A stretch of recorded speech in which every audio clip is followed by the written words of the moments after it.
ilallah tawakkaltu 'ala Allah wa a'tamtu billah fawatu amri ilallah masya Allah la quwwata illa billah.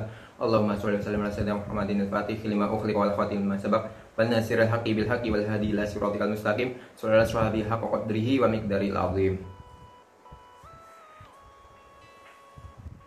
Dulu saya tuh pernah pas posisi sedang ada di Bima, itu saya diantar sama sahabat saya, anak-anak klub Vespa di atas Bukit Raja. Nah, di Bukit Raja itu biasa disebut dengan Duru Raja atau Danatraha. Di sana ada makam-makam sultan, termasuk Sultan Bima yang pertama. Itu beliau pada sekitar tahun 1600-an. Momen yang penting pada masa itu terjadi, peristiwa dramatis yang mempengaruhi seluruh kehidupan kenegaraan, politik, budaya, dan agama di Bima.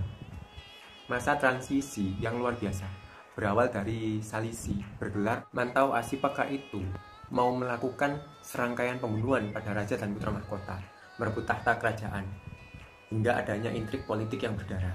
Sasaran itu termasuk putra mahkota Lakai. Lakai itu Sultan Bima yang akan menjadi Sultan Bima pertama itu. Dulu masih Hindu, belum kesultanan. Jadi dia waktu itu masih usia 9 tahunan. Itu ada pejabat kerajaan dan termasuk panglima perangnya itu mendengar desas-desus seperti itu. Karena desas-desus seperti itu, Pangeran Lakai itu diamankan ke desa Teke. Karena itu ada sebutan pangeran itu dijuluki dengan Jena Teke.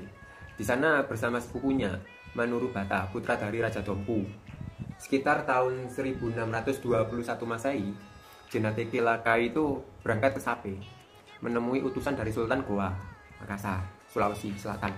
Dan akhirnya di situ singkat ceritanya pangeran sama sepupunya tadi itu yang dari Dompu itu masuk Muslim karena sudah dibantu untuk merebut kembali kerajaan Bima atas bantuan dari kerajaan Goa, Sulawesi Makassar itu.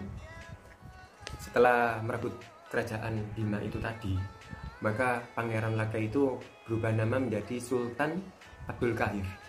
Beliau itu memasukkan pejabat-pejabat kerajaan untuk sekaligus masuk Muslim, sekalian sama masyarakat daerah sekitar. Di situ berarti beliau punya andil besar untuk menyebarkan Islam di daerah Bima Sumbawa. Ini makamnya ada di Duru Raja atau Danatraha. Tempatnya di bukit kecil dekat terminal kota Bima sekarang ini. Di sini kita ketahui bahwa Sultan Bima yang pertama itu termasuk andil besar dalam jasa untuk penyebaran Muslim secara besar-besaran waktu itu. Yang awalnya dari kerajaan Hindu non-Muslim menjadi Kesultanan Muslim. Ya Arhamar Rahimin, Ya Arhamar Rahimin.